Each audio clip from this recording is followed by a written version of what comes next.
Salut les collègues. Du coup on voulait faire une vidéo cette fois-ci pour faire notre mea culpa. Voilà, on a bien compris qu'on a merdé quoi. Ouais, le budget de l'université, le problème du budget de l'université, c'est nous quoi. Ouais, c'est vrai qu'on a obtenu des augmentations de primes qui sont... c'est ça qui nous plombe aujourd'hui. Pardon. Vraiment on est désolé. C'est pareil, tout ce qu'on a obtenu sur le télétravail, on se rend bien compte que ça embête tout le monde au quotidien, le télétravail. Excusez-nous. Et puis on continue, parce que les astreintes, on continue d'enfoncer le clou quoi. Ouais voilà, on a demandé à ce qu'on nous rémunère les astreintes, donc c'est pareil, ça va coûter de l'argent.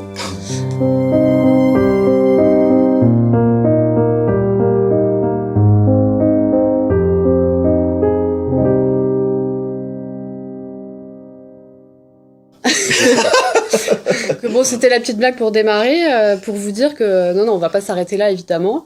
On assume tout à fait les choses qu'on a revendiquées, les choses qu'on a obtenues, en négociant avec la gouvernance. Parce que la fonction du syndicat, c'est quand même de faire avancer les choses, les acquis sociaux, les rémunérations. C'est l'objectif de tous les syndicats. Enfin, en tout cas du nôtre, ici. Oui. Tout à fait. Ouais. Alors, ce qui est quand même assez drôle, c'est que là, on assiste à quelque chose de perturbant à l'université.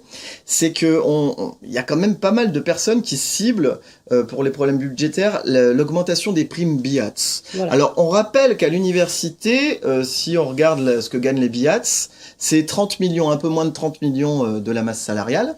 Et ce que gagnent les enseignants et les enseignants-chercheurs, c'est 60 millions de la masse salariale. Donc vous avez bien compris, 500 et quelques personnels, 30 millions, 600 personnels, 60 millions 60 millions. Donc on va mettre les chiffres à côté là au montage. Donc est-ce que c'est 1,2 million de primes pour augmenter les BIATS? Et il fallait le faire. Et on va redemander à ce que ça continue parce qu'il y a des négociations triennales. L'année prochaine, ça fera 3 ans et on va continuer à demander des primes parce qu'on est au niveau universitaire, on n'est pas loin, mais on est derrière l'éducation nationale avec les rectorats et on est très loin derrière l'interministériel. Et c'est ça la cible. C'est pas nous qui le disons, c'est le ministre de la fonction publique qui a été reconduit là. Et la Cour des comptes. Voilà. Donc voilà, ça c'était la petite partie sur les primes. Donc comme on disait, on assume, on est très content de ce qu'on a obtenu, mais on va pas s'arrêter là. Les autres sujets qu'on a mis sur la table dernièrement, il y a aussi le débadgeage pour les vacations. Donc ça continue à avancer lentement mais sûrement. On devrait avoir là quelque chose très bientôt, on espère, sur les personnes qui font des vacations d'enseignement, les BIATS, pour qu'ils puissent débadger plus facilement et ne pas avoir à poser des congés pour 1 heure ou 2 de cours. Donc on attend que ça passe en CSA. Et on est aussi en train de négocier la même chose pour les rendez-vous médicaux. Ouais, voilà. Ça va être traité un peu différemment, du coup. Voilà. C'est un peu... Au départ, on voulait faire un global, et ça va être 2 sujets distincts, donc 2 négociations distinctes, on va dire. Oh purée, mais par contre, ça va pas coûter d'argent, j'espère. Parce que c'est pour les BIATS, hein. Attention, hein.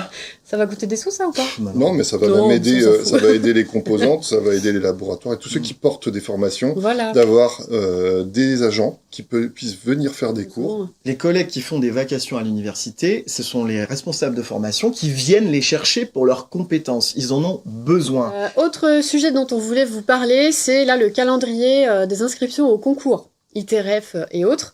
Donc il y a des postes qui sont ouverts cette année malgré la campagne d'emploi qui a été revue à la baisse, mais il y a quand même des postes qui sont ouverts au concours. Donc on encourage les collègues qui soient titulaires ou contractuels à passer les concours, donc à bien préparer leur dossier et à nous demander, pourquoi pas, de l'aide pour rédiger leur dossier, parce que ça fait partie aussi de nos compétences. Oui, on a une expertise forte depuis des années. Ça nous vaut beaucoup de jalousie d'ailleurs. Mais bon, on est jalousé que quand on est bon. Hein. On est pas mal jalousé nous en ce moment. Hein. Ah ouais, on doit être vraiment très très bon. Donc on a une bonne expertise sur les dossiers évidemment. Hein. On suit ça. On a beaucoup d'experts depuis des années qui siègent. Alors avant c'était en CPE, maintenant ils sont désignés en collège d'experts. Donc si vous avez besoin de conseils, on peut vous les apporter pour mettre votre valeur professionnelle en valeur justement. Parce qu'il y a des collègues qui ont une très grosse valeur professionnelle mais qui ne savent pas l'écrire et malheureusement ou heureusement d'ailleurs on ne sait pas en tout cas les promos c'est sur dossier donc il faut savoir écrire un dossier et puis les concours il faut préparer le concours, ça c'est la moindre des choses. Et même pour les collègues qui vont être admissibles aux épreuves orales, on peut aussi leur proposer de l'aide pour des oraux blancs par exemple ou leur donner des conseils, donc faut pas hésiter à nous solliciter pour ça. Voilà, on a fait le tour. Ben, je crois. Tu Oui, voulais tout à rajouter un fait. truc? Non, à part peut-être la mobilité durable, n'hésitez pas à demander à remplir les formulaires en fin d'année pour la mobilité durable, pour vous faire rembourser si vous venez à vélo ou en vélo électrique. Ça désengorgera l'établissement et ce sera un beau geste pour l'environnement. Voilà. Bon, bah, on repleure ou pas pour la fin? Non, c'est bon. C'est bon, on peut être content? Bon, on a fait du super boulot, c'est pour ça qu'il y en a qui nous aiment pas et qui nous critiquent. Donc n'hésitez pas à faire comme d'habitude, être de plus en plus nombreux à nous rejoindre. N'hésitez pas à vous inscrire et à remplir, faire vos demandes d'adhésion à l'UNSA. Nous serons heureux de vous accueillir et à bientôt. Salut! Je sais pas. Je sais pas ce que ça donne notre